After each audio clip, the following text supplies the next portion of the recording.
Hello, everyone, and welcome to the Population Data Science webinar series.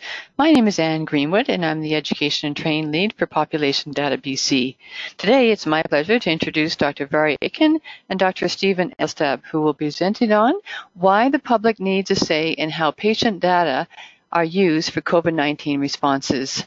By way of introduction, Dr. Verity Index is a Senior Research Associate in Newcastle University Business School. She is a sociologist whose research examines social and ethical dimensions of digital innovation, particularly relating to the uses of data and AI. Currently, Verity works at the EPSRC-funded FinTrust project, which explores the role of machine learning in banking, particularly in the context of automated lending decisions and whether these lead to bias and financial exclusion. Verity was previously a research fellow at the University of Edinburgh, where she undertook a program of research and public engagement to explore social and ethical dimensions of data-intensive health research. She held roles as a public engagement research fellow in both the Farr Institute of Health Informatics Research and the Scottish Informatics Program. Dr. Stephen Elstab is an associate professor in British politics at Newcastle University. His main research interests are in the theory and practice of democracy, democratic innovation, political communication, civil society, and citizen participation, all viewed through the lens of deliberative democracy. Stephen has been a post-academic fellow at the UK Parliament and an academic fellow at the Scottish Parliament, working on how parliamentary committees can be linked with mini-publics. He is currently involved in research on climate assembly at the UK and the Citizens' Assembly of Scotland. He is the editor of the Journal of Representation, Journal of Representative Democracy, the Handbook of Democratic Innovation and Governance, and Deliberative Systems in Theory and Practice. So welcome, everyone. Welcome, Verity and Stephen. Thank you so much for presenting, and I'll hand it over to you, Verity. Thank you, Anne. So as Anne said, I am Verity Index, and I'm a Senior Research Associate at Newcastle University. So today's session is on why the public needs a say in how patient data are used for COVID-19 responses. But in today's session, we're going to cover a number of things. Firstly, I'll give a bit of background, a bit of context as to why public involvement and public engagement are important in the context of the current pandemic. And particularly why we need to be thinking about ethical considerations around the ways that we collect and store and use or reuse patient data in addressing and responding to COVID-19, and the role of public involvement and engagement in addressing those ethical considerations and ethical aspects of data use and new data practices. So I'll then set out why we need to focus on public involvement and engagement, and what it means for public involvement and engagement to be done well. I'll then hand over to Stephen. Stephen's going to talk a bit more about what's happening now and some examples of the kinds of public deliberation and public engagement that have been happening over the past few months in response to COVID-19. And finally, we'll sum up by thinking a bit about what this means for future approaches and what we can learn from experiences of public involvement and engagement during lockdown and in response to the pandemic, what we might learn for future approaches and future public involvement and public engagement related to data-intensive health research and new data initiatives around health data. So I just wanted to point out that the invitation to deliver this webinar came in response to a letter that myself and Stephen and colleagues at the Universities of Edinburgh, Imperial College London and University of Swansea have published earlier this year in the International Journal of Population Data Science. So in our letter, we set out some of the arguments as to why the public need a say in how patient data are used for COVID-19 responses, and we referred to a consensus statement which was published last year, which set out key principles to underpin best practice in public involvement and engagement relating to data-intensive health research. And in our letter, we set out why this is important in this context and why we need to really think more deeply about what public involvement and public engagement mean in relation to health data and how we can do this well in the context of the current pandemic. So the presentation today, the session today, is going to develop and expand on some of the ideas that were introduced and set out in this letter.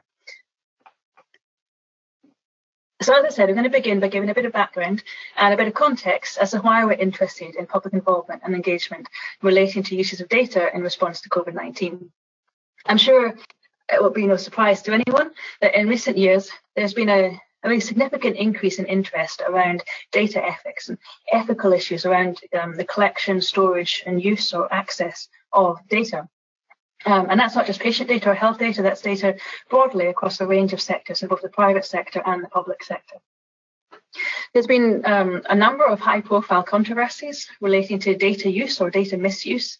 Perhaps the most high-profile example being the Facebook Cambridge Analytica scandal, which was a few years ago now, which was quite significant in shaping or increasing public interest around ethical dimensions of data use, data collection, and data access, and particularly raising awareness of the value of data, but also of the importance of ensuring that data are used in ethical ways and responsible ways. Another important development in recent years was the introduction of the General Data Protection Regulation in Europe, but which had worldwide implications. And that also increased public interest in use and reuse of data, increased public awareness of the importance of privacy and confidentiality, and also people's control over how their data is used. So these developments have really focused attention at the value of data and at the importance of using data responsibly and ethically.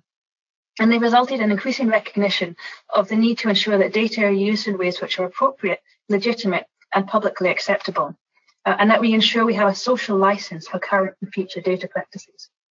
And the concept of a social license recognises that there can be meaningful differences between what is legally permissible and what is socially acceptable.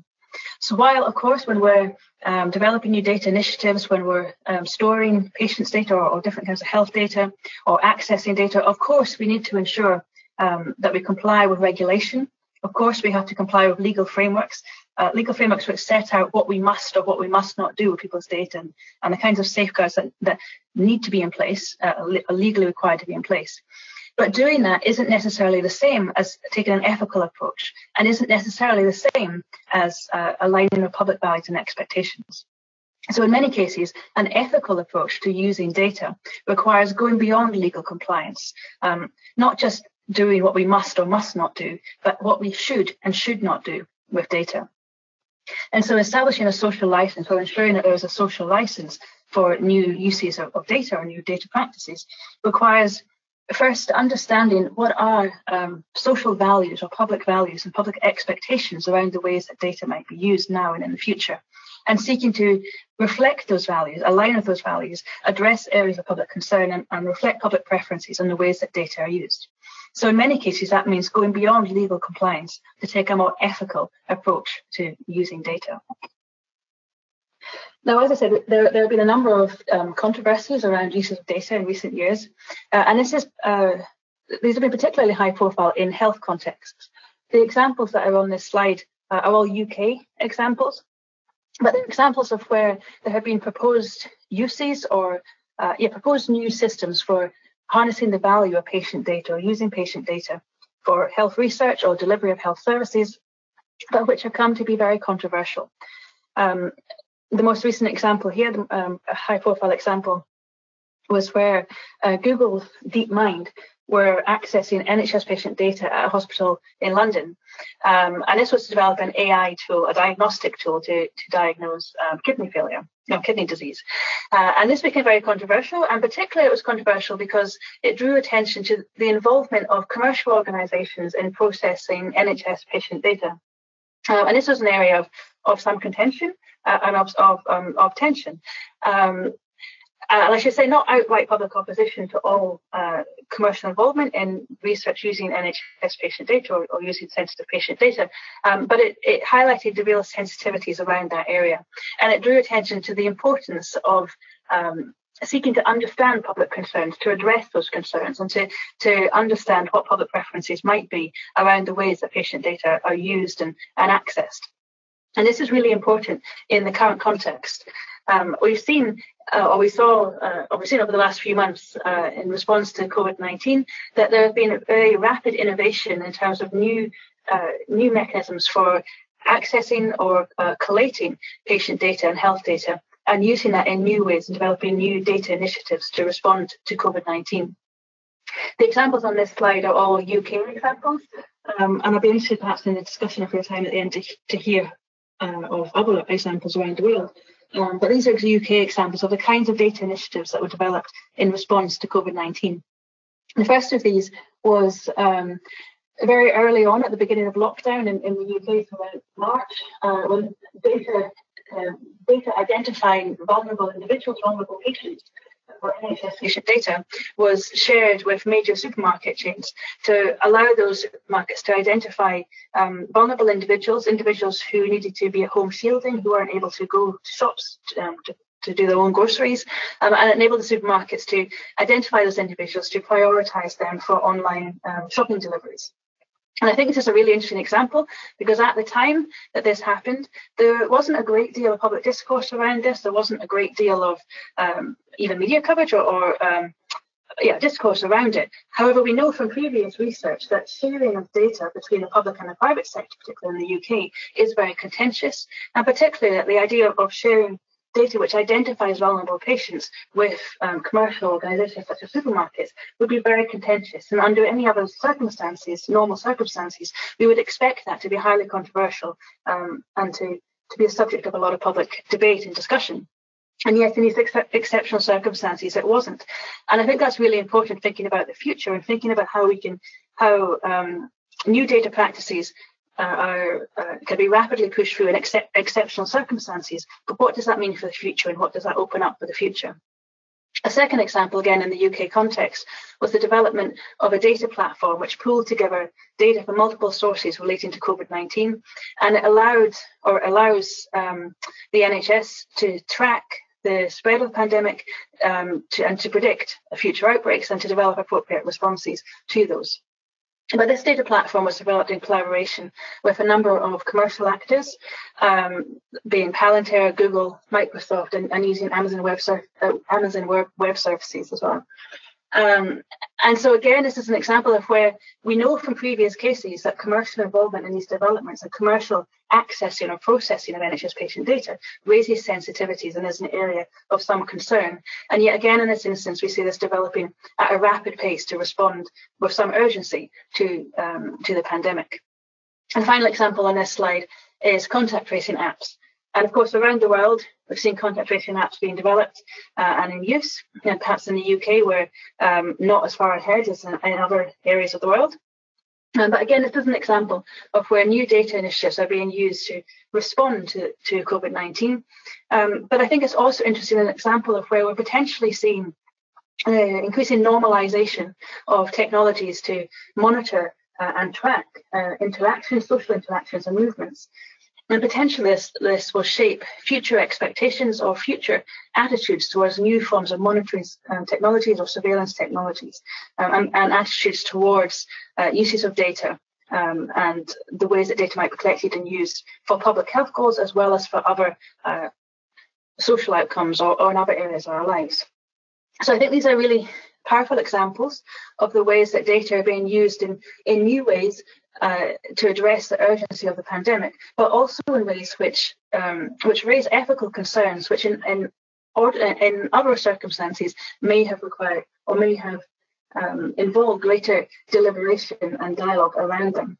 And so in this context, and I think the way Stephen has mentioned, there's some urgency to think about how can we engage people in discussions around these developments with the urgency and immediacy with which they need to be developed and addressed. So as I said at the beginning, we're seeing increasing interest in ethical issues around data, increasing issues in developing ethical or responsible approaches to using data. And alongside this, we're also seeing increasing commitment to public involvement and public engagement in shaping approaches to using patient data or using health data, and particularly in shaping governance approaches or policy approaches around this. A typical response whenever there's been a controversy around uses of health data, typically policy responses or institutional responses have tended to emphasise or re-emphasise commitments to public involvement and public engagement. And in this way, public involvement and public engagement is often advocated as a means of restoring public trust or building public trust. So it's quite familiar to hear statements along the lines of we need to engage the public in order to build trust in the way that we're using their data. what these statements reveal is that typically there's a focus on public engagement as a means of building public trust. So the trust or the response to the initiative or to the exercise is kind of conceptualized as the problem rather than the trustworthiness of that exercise itself. So public engagement is often focused at communicating messages or reassurances around safeguards in place or the ways that data are being used, the value of using that data in order to establish or rebuild public trust, rather than public engagement as a means of understanding concerns in order to address them, identifying preferences in order to reflect them, and thereby establish the trustworthiness and build trustworthiness into the ways that data are used. And those are very different approaches. And it's really important how we think about how we pursue public engagement in these contexts. So this has led to varied commitments and varied actions around public involvement and engagement, and a variety of different outcomes and varying, I guess, value or impact being generated from public involvement and public engagement in this area. Some of these different approaches of public engagement arise because there are different understandings of what it means. There are different understandings of why we should be engaging the public. What is the purpose of engaging the public in these contexts? For some, public engagement is pursued following a normative rationale. So a normative rationale suggests that we engage the public simply because it's the right thing to do. We should engage the public. In a democratic society, anything that we do which is impacting individuals or impacting groups within society, we should engage those groups and those individuals in those processes to shape how we do it or to involve them in those processes. But very often public engagement is undertaken following an instrumental rationale, as I've just said. It's often taken to serve the aims or the interests of the institution or the organisation that's facilitating that engagement. So in some cases, public engagement is undertaken to build public support or restore public trust. Whereas conversely, public engagement can be undertaken following a substantive rationale, which sees it as being more about using public engagement to do things better, to bring wider benefits. And those might be benefits for participants in the process, for the organisation, for the institution, but also for wider society. So it's about engaging the public to identify areas of concern and then address them, to identify preferences and reflect them, or to identify what public values are, societal values are, and find ways to ensure that approaches or practices that are being developed align with those values. In this context, the real value of public involvement and engagement is in addressing complex or tricky ethical and social issues around the ways that we use data. So our professionals or data scientists working in this area can answer the questions of what we can do with data or what we can't do with data. The law tells us what we must do or what we must not do in terms of safeguards and the legal requirements around that. But actually, we need greater public engagement and public involvement to answer the tricky questions of what we should do and what we should not do. And those are questions that require engaging with a diversity of views and a diversity of perspectives in order to reflect public values and public interests. So, finally, this a few years ago, recognizing that there's increasing commitments to public engagement, but also that these were leading to varied practice. And in some cases, there were perhaps commitments that were being made that were largely rhetorical or didn't extend to meaningful impact arising from public engagement and public involvement. So several years ago, a couple years ago, myself and colleagues in what was then the Farr Institute of Health Informatics Research led a consensus workshop bringing together 31 international practitioners and researchers working in the area of public involvement and engagement with data-intensive health research. And we held a consensus workshop to discuss current experiences with public engagement in this area, and challenges and what best practice in this field would look like. And through that workshop, we developed this consensus statement, which was published in the International Journal of Population Data Science last year in 2019. And this consensus statement sets out core principles to underpin future best practice in this field. And it states that our key premise is that the public should not be characterised as a problem to be overcome, but a key part of the solution to establish socially beneficial data-intensive health research for all. And myself and Sarah Cunningham-Berry delivered a webinar in this series last year, which discussed this in more detail. So I'm not going to go into a great deal of detail on the consensus statement, but if you're interested, the recording of last year's webinar relating to this consensus statement is online. But I just wanted to to briefly go through the principles that were set out in this consensus statement. And they said that public involvement and engagement relating to data-intensive health research should have institutional buy-in, so it needs to be meaningfully supported and understood and resourced and supported by the institutions that are facilitating it. It needs to have clarity of purpose, and that's important for setting realistic expectations and also being clear about the objectives and the potential outcomes of engagement. It needs to be transparent, both transparent about the data practices or initiatives that it is focused on, but also transparent about its own goals and its own approaches and potential outcomes.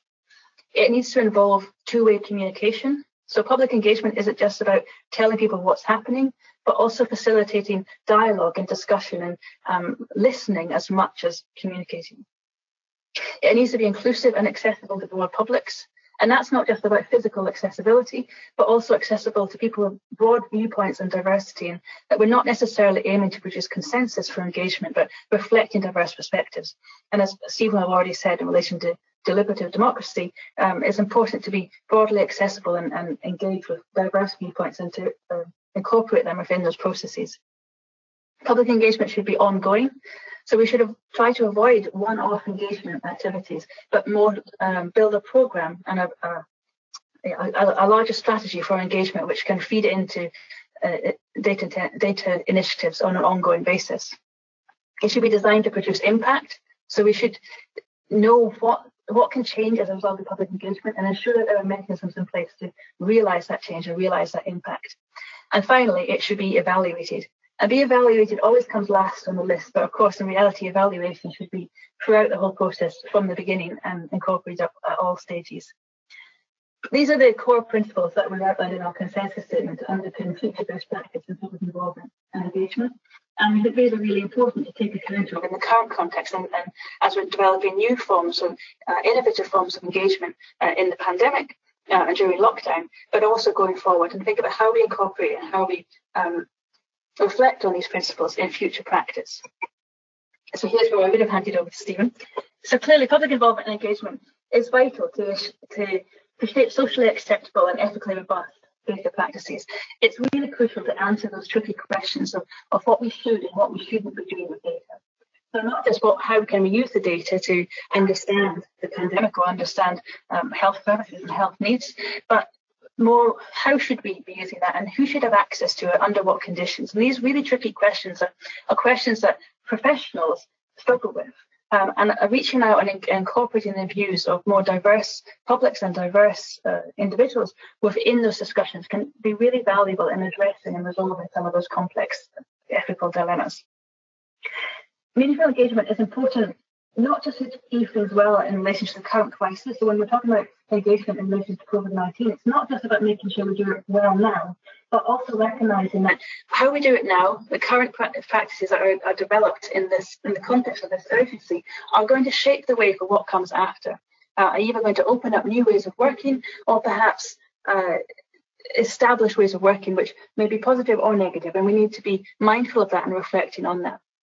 We need to ensure that commitments to public involvement and engagement go beyond lip service, not just rhetorical commitments, but commitments to public engagement that recognise its value and develop approaches that can really harness the benefits and the value of public engagement to shape ethical approaches to data use now and in the future. So that's the end of my presentation. So the letter that Vari was just outlining, where we call for the need for public engagement on COVID-19, is really the start of an interdisciplinary project on public engagement and COVID-19. And we think there's good and bad types of public engagement. We're not just interested in any type of public engagement. Ideally, we want to see people involved in a deliberative democracy. Here's a very general definition. Different people have different ideas of it, but this general definition kind of captures the core elements of it. So it's an approach to making collective decisions. It should involve all relevant actors, more equal that involvement, the more democratic. And decisions are made through the consideration and exchange of reasons aimed at the transformation or formation of opinions and preferences. So ideally, it's the suggestion that if we do these things, then the most convincing arguments should win out and lead to decisions. Why is this considered a good thing? Well, ultimately, it's a theory of legitimacy. If decisions are not being made this way, whether it be about income tax or about how to respond to COVID-19, they're not legitimate decisions. And this is because through deliberation, and we pool other information and knowledge that's dispersed throughout society, not just the scientific expertise that we have, but also the experiential knowledge and understanding that's dispersed throughout the public, and the views on different values, as Vari was highlighting earlier. It brings about public reasoning. What's this exactly? Well, it's ultimately that when reasoning in public, it's very difficult to justify something based upon selfish or partial interests. And if I was to convince you of something, trying to convince you that we should do something, and I said, oh, we should do this because it's good for me, you will likely remain unpersuaded. So I have to appeal to broader, more common goods. So politicians, but also the experts advising them on how to deal with COVID-19 responses, need to be able to publicly justify what they're doing, to be able to explain it, and the public to decide whether those justifications are convincing or not. And in turn, politicians and experts need to listen to the public when formulating their response. But broadly, there's three types of justification. One is that it makes us more prudent, our views become more considered and informed through the sharing of information, and through that they become more authentic, they reflect more who we are and what we are.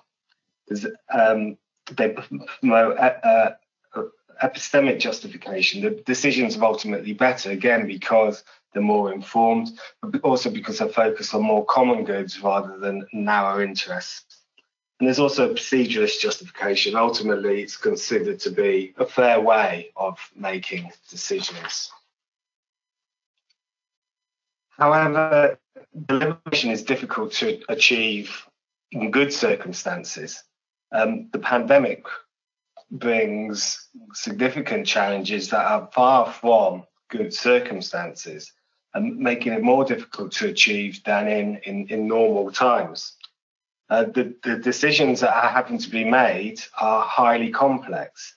They require significant levels of technical consideration and information, and the consideration of highly complex scientific evidence.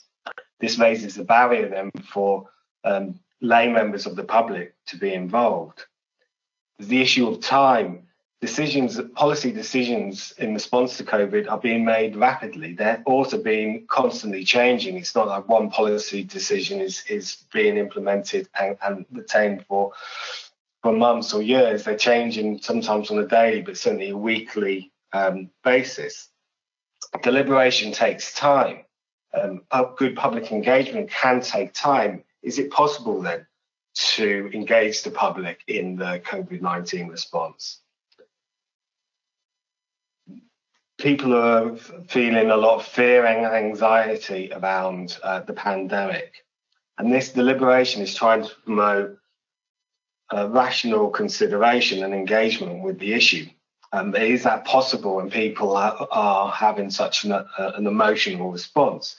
Now, the emotional response is completely natural, completely understandable. It would almost be perverse not to have an emotional response given what's going on.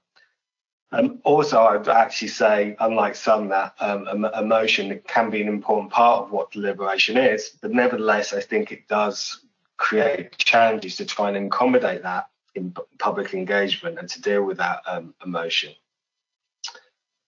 And because of social distancing, physical distancing, the public sphere has digitalised.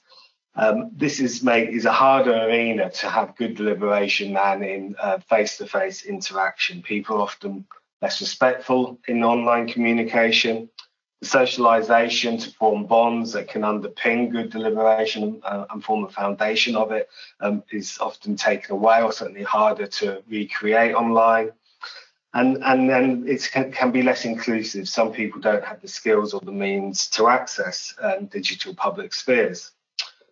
So our project has moved on to consider then, how do people talk about COVID-19 online? When they do talk about it online, do they deliberate? Which aspects of deliberation are present and which ones are absent? And what is the role of emotion in helping or hindering this?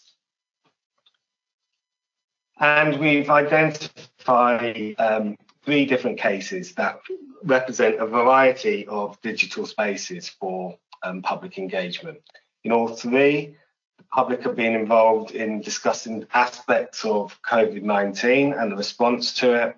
It includes lay members, each case includes lay members of the public, and in each case the discussions are facilitated with the aim of promoting deliberation. Our first case is a digital mini-public. A mini-public takes a random sample of the population, in this case the UK population.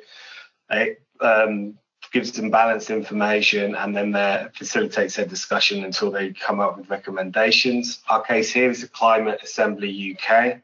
Just launched its report a couple of weeks ago, if any of you are interested, and it was looking at how the UK can reach net zero carbon emissions by 2050, and it met several times on face-to-face at a hotel, but the last meetings had to take place online because of the lockdown.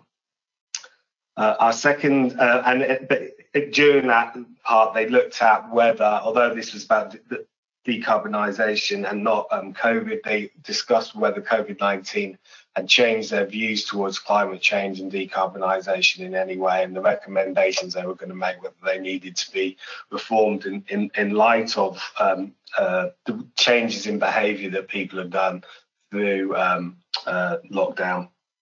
Our second case is a rapid online deliberation about a contact tracing app. It involved 28 participants, recruited through local networks, included COVID mutual aid groups. And our third case is a hybrid digital platform in Wales, part of the Welsh Citizen Engagement on Policy Responses to COVID-19. This started with a survey of the Welsh public about views of digital contact tracing primarily, but also to ascertain their views about other policy responses to COVID-19.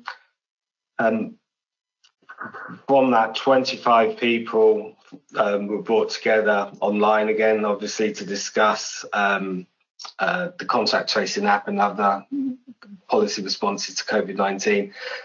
Although it wasn't a random sample, from those who completed the survey, they were trying to select people to ensure diversity based upon gender, age, ethnicity, and also their views about contact tracing.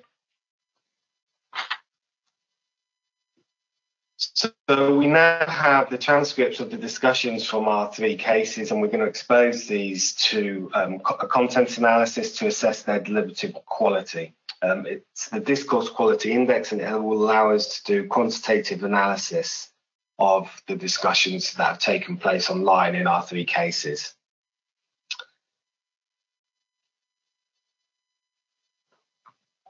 So the Discourse Quality Index, it basically takes the different norms of deliberation and it tries to assign numerical codes to the extent that these are present in the discussions.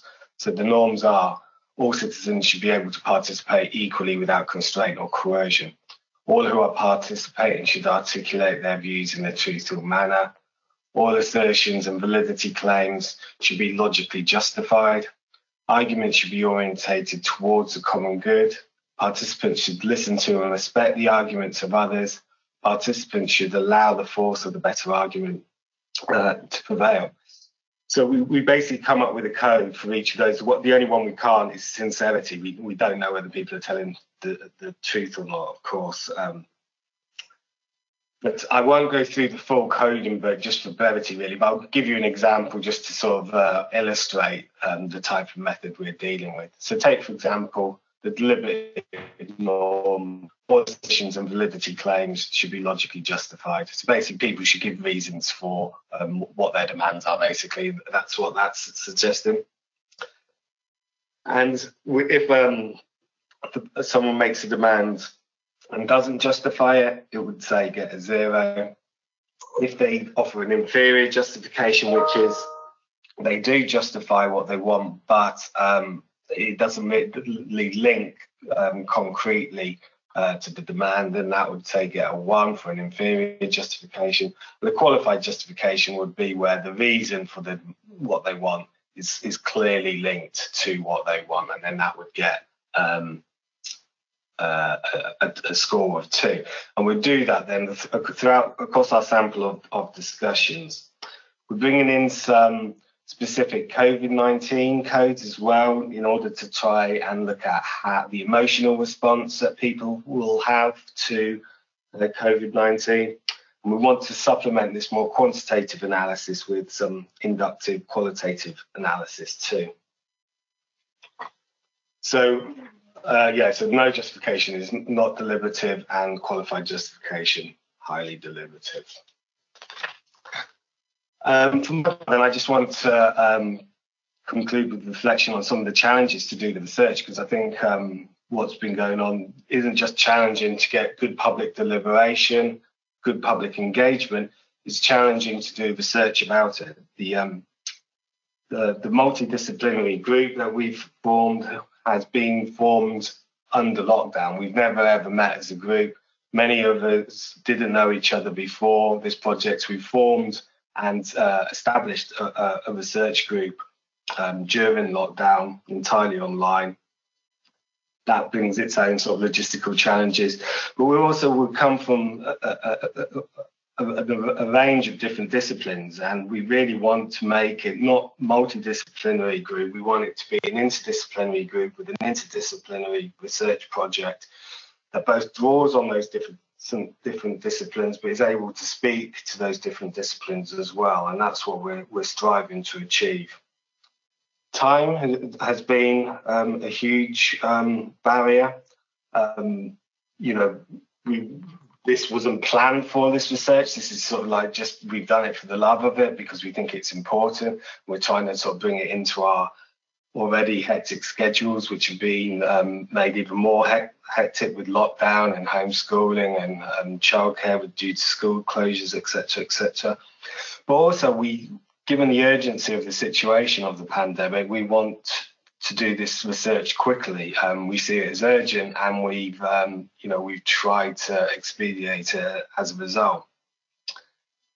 And we've had to be reliant on digital research methods. So the project, I would say, is being very, very pragmatic. Just the considerations I've sort of mentioned already, but in terms of the case selection, we haven't been able to go for ideal choices. We've had to go for cases that are available to us and that we have access to, that are relevant and that were happening at the time. Again, methods-wise, we've had to use research methods that can be taken entirely online and done remotely. So the research project I've sort of outlined is not an ideal design. At the same time, we think it's good, and we think the results will be useful and interesting. We're just going to open the floor to any questions people might have. And you can use the chat function. And maybe just while we're waiting for people to do that, I always like to ask, what your plans are for next steps. What do you think is next? I mean, you've done a lot, as you say, virtually with your team, which is, I think, a feat unto itself. So how do you feel about next steps now? Yeah, and I think there's a sort of short-term, medium-term, and then potentially long-term, what comes after this. And in the more immediate term, we're working on how we can evaluate the engagement that has happened during lockdown. And then longer term, I think it's really interesting to reflect on what we've learned through these experiences, and particularly around innovation and methods and engagement and deliberation. I mean, some of the challenges, long-standing challenges around doing good public engagement is making it accessible and engaging with diverse participants. And when we do that face-to-face, it works very well. But of course, there are some people who aren't able to attend face-to-face. And online deliberative and digital engagement methods can work really well to engage people who wouldn't normally come to a face-to-face physical engagement exercise. But of course, then you're missing some people who don't feel comfortable engaging online.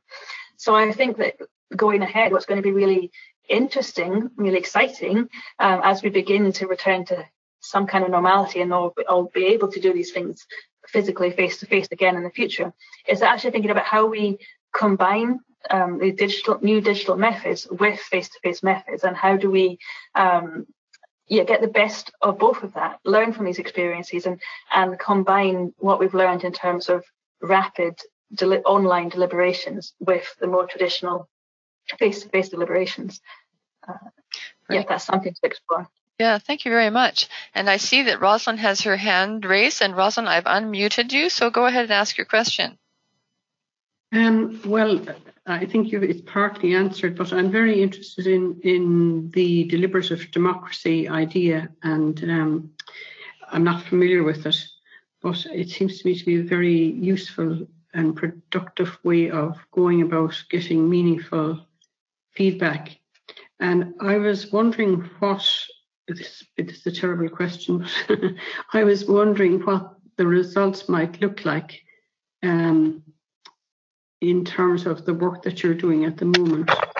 You know, when you have this qualitative and quantitative index, the discourse quality index, what kind of statements would you be able to make as a result of that? Sorry, it's not a nice question, but okay. That's a great question. Thank you very much. I mean, we are quite literally only just starting to code the data, but so I can't say what the findings will be. I mean, and it will be obviously what comes out of it is what comes out of it. But I mean, I guess from my perspective, what I hope is that we show that the public are very competent at discussing such a sensitive, complex issue in such unideal circumstances, because I think excuses will be made, not just and have been made about we just don't have the time to consult the public. It's too complex for them. It's too emotional for them. Having to do it online is a bad format. All of those excuses, I think, have and will be made going forward as to why we can have more basically elite policy making than we would normally. And what we hope to show is that that's not the case. That it is possible to do things, good public engagement quickly. The public can rise to that challenge and deliberate well. Obviously, we haven't got the data yet to show that, but we'll see what comes out of it. Thank you very much.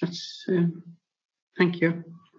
So next question, the harms versus benefits. How are those articulated to a public that does not know what they are? We love the NHS. Are there any harms created by the NHS using personal health data?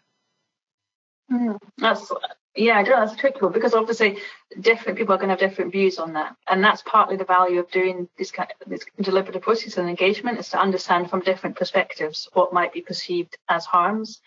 That point of we love the NHS, I think that's something which is very particular in the UK context, the passionate responses that we have for our health service. And that comes out a lot when you engage in the topics of anything to do with health data and or anything to do with health, probably in the UK context. But we, like in previous engagement work around uses of health data, people have concerns about uses of health data, but normally those are not outright objections to data being used for health research or delivery of health services. And I'm not speaking in particularly in relation to COVID, but just in previous work in this area. And what we see very often is that people are, while they might have some concerns and they might have some questions about the ways that data might be used or the purposes for which data might be used, generally, if they feel confident that there's a public benefit to that data being used, or that there's likely to be a tangible positive impact either on health services or on patients or on public health more broadly, then they can see the value of that data being used. And so we very rarely have outright objection to data being used. Or, whether that's harms, I think people are mindful of, or are aware that there are risks, there are potential for things to go wrong, and there's potential for data to be accessed or misused or used inappropriately. And the area where there's real tensions is around commercial involvement, and when data is potentially accessed by actors outside of the NHS or outside of the public sector. And concerns about it being used for purposes which aren't so clearly related to public health or to health outcomes or improvement of health services. And that's where you get into kind of blurry areas. But again, in previous research I've done, we tended to find that there's not outright opposition to commercial involvement or commercial access. People want to know a lot about under what conditions these sorts of things happen. And if there's commercial involvement, well, who's overseeing that? What are the governance mechanisms in place? What do they actually access? What can they actually find out? And what are the implications if there was any kind of breach? So public responses and public engagement on these processes tends to be very sophisticated and really grapple with the nuances of what's happening. It's not black or white. And actually, when we have these discussions, the sophistication of the discussion is equally as sophisticated as it would be if you were discussing it with professionals or people working in this area. But the real value is that often it goes beyond the kinds of discussions that we have with professionals, people working in this area, because it draws on much wider perspectives and experiences and insights that can challenge ways of thinking. And it's not just about identifying concerns or potential harms, but also identifying opportunities to do things better, or perhaps to maximize the value or create new kinds of benefit from using data. And so it can be a very positive, creative process of discussing different aspects from diverse perspectives, which I think goes a long way off the question. Sorry. Thank you, Vari. We have another question. What are the best online engagement platforms? Is this innovating quickly and leading to new methodologies and approaches?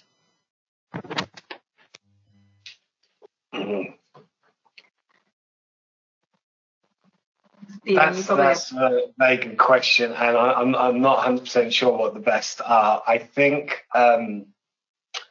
there has been a lot of experimentation there, and there is obviously now a greater need for that than there has been before. It's interesting. I mean, a lot of them have just used Zoom, so they're not necessarily doing something completely like, an application that, we're not using for meetings and work and what have you.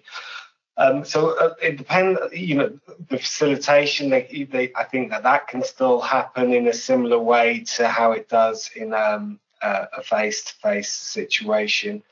I think it can be, there's elements of exclusion there because some people just don't have the skills or the technology or, and to be able to go online and attend anything. But you can overcome those barriers. So, for example, in the Climate Assembly UK, when that went online, they had made sure all the participants had internet access, had a device to access it, had been shown how to access it. So those barriers can be overcome, but they are significant. But as I think Larry was saying as well, there are opportunities there for inclusion. By going online, the timing of things can be much more flexible. You can have, if you've got one group that weekends are better to meet, they can go online and discuss on a Saturday. If other people prefer Tuesday evening, it's more convenient. You're usually giving people information as well as getting them to discuss that information. That information can be then accessed in their own time rather than synchronously at the same time.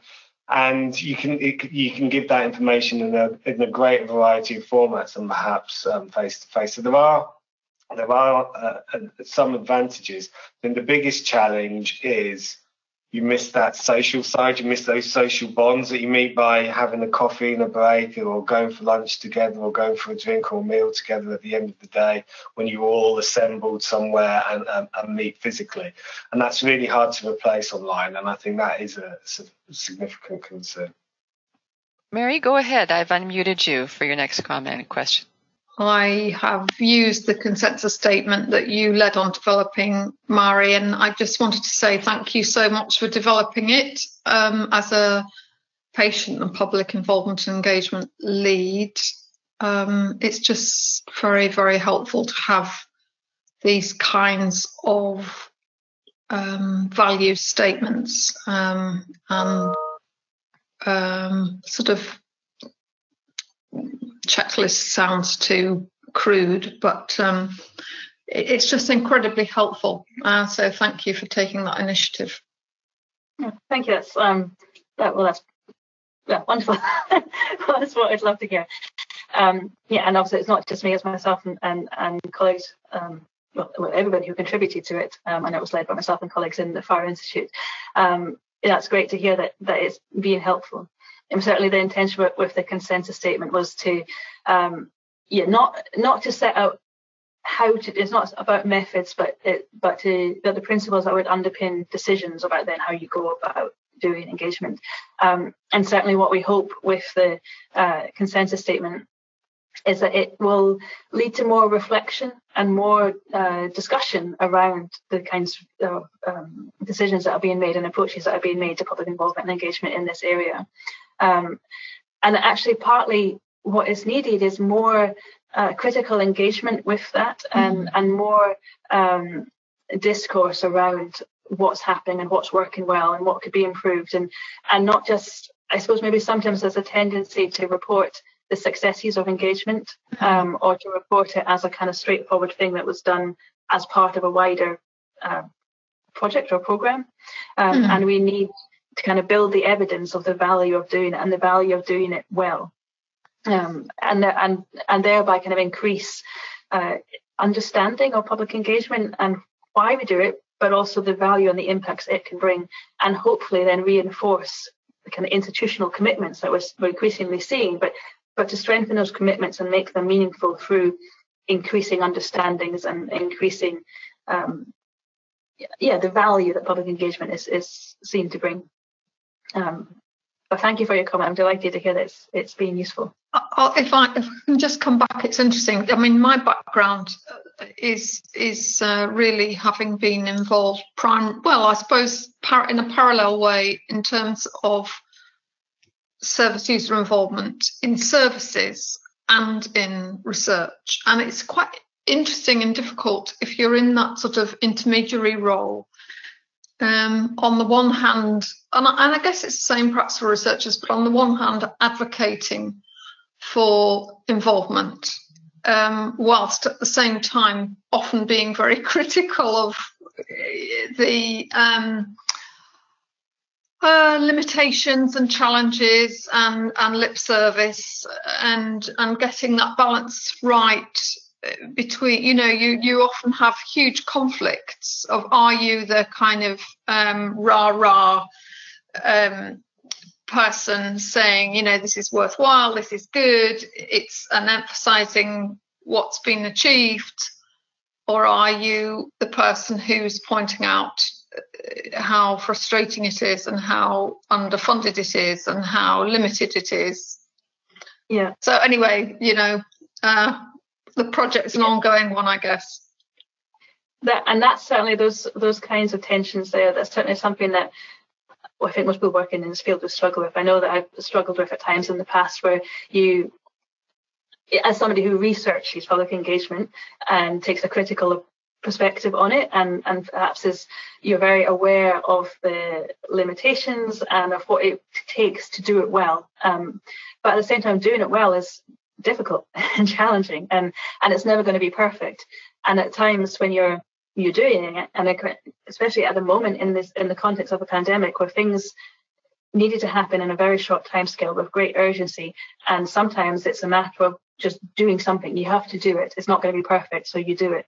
But of course, when you're thinking about it from a critical perspective of, what is kind of best practice, or what is the kind of the ideal of public engagement, that can be a struggle to tie all of that together. And at times it's doing the best within that context and the resources that are available and time that's available to do what you can. But then I do think it's important to have a space for that reflection and to reflect on, this is what happened in this context. This is what was able to happen with these resources. But perhaps we could strengthen it in these ways, or had we had more time and more resources, we would strengthen it in those ways. And actually, I think we need a bigger body of evidence to help us to, for future approaches, to know what works well, what could be improved, and what are the kinds of, what learn from experience, I guess, and critically evaluate it. Well, yeah, thank you for being a critical advocate. Thanks again, Vari and Stephen, for presenting. And as I said, another comment from Tony, just saying he wants to ditto the previous comment from Mary, to say, yes, it's a very useful food for thought, and he will share with the team for further consideration. So clearly people are seeing really a lot of value from the resources you've developed and the experiences you've had. So thank you very much for contributing everything today, and for your perseverance in making this webinar work. So I think we're at about time. I don't see any further questions. Oh, wait a second. Rosalind, I've unmuted you. Would you like to comment?